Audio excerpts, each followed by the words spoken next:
అన్నీ ఉన్నాయి.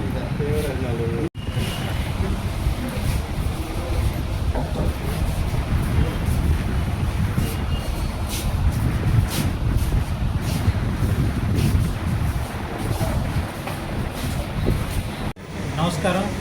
మనకి జంగారెడ్డిగూడెం సబ్ డివిజన్ పరిధిలో తడిగలపూడి పోలీస్ స్టేషన్ లిమిట్స్లోని ఒక కేసులో ఈరోజు 4 ముద్దాయిలను అరెస్ట్ చేయడం జరిగింది.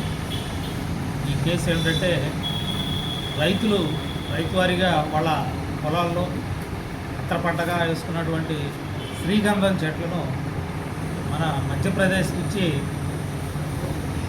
కటాని అనే ప్రాంతం నుంచి వచ్చినటువంటి ఆదివాసీ గ్యాంగ్కి సంబంధించినటువంటి వ్యక్తులు ఈ చెట్లను గుర్తించి పగలు వీళ్ళు పూసలు అమ్ముకునే వాళ్ళ విధంగా రుద్రాక్షలు అమ్ముకునే వాళ్ళ విధంగా గ్రామాల్లో తిరుగుతూ ఊరు రోడ్డు పక్కన టెంట్లు వేసుకొని జీవిస్తూ ఈ ముందుగా రెక్కి చేసుకొని ఈ శ్రీగంధం చెట్లు ఎక్కడైతే ఉన్నాయో అవి రాత్రిపూట వెళ్ళి నరికి తీసుకొని వచ్చి వాటిని స్మగ్లింగ్ చేయడం జరుగుతూ ఉంది.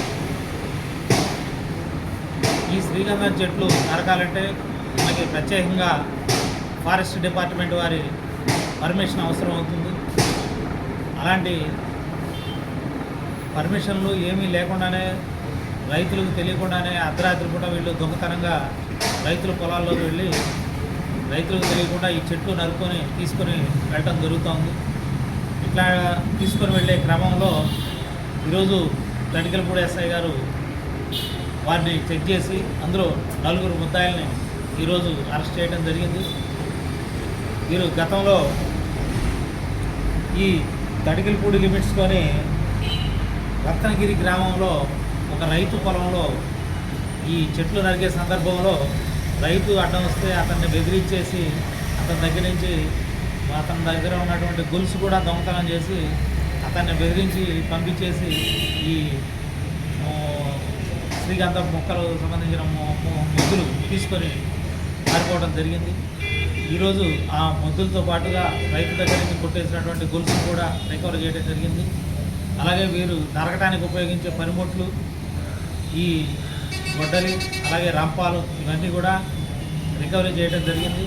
వీరు గత 2022 సంవత్సరంలో 2023 సంవత్సరంలో మళ్ళీ ఇప్పుడు సీజనల్గా వస్తూ మన టీ నరసాపురం మండలం అలాగే చింతలపూడి, ముసునూరు, పెదవేగి, ఈ దర్బాజిగూడెం, కామరపోట ఇలా ఈ ప్రాంతాల్లో మనకు ఎక్కువగా ఉన్నటువంటి శ్రీగంధం చెట్లు నరికి తీసుకెళ్ళడం జరిగింది.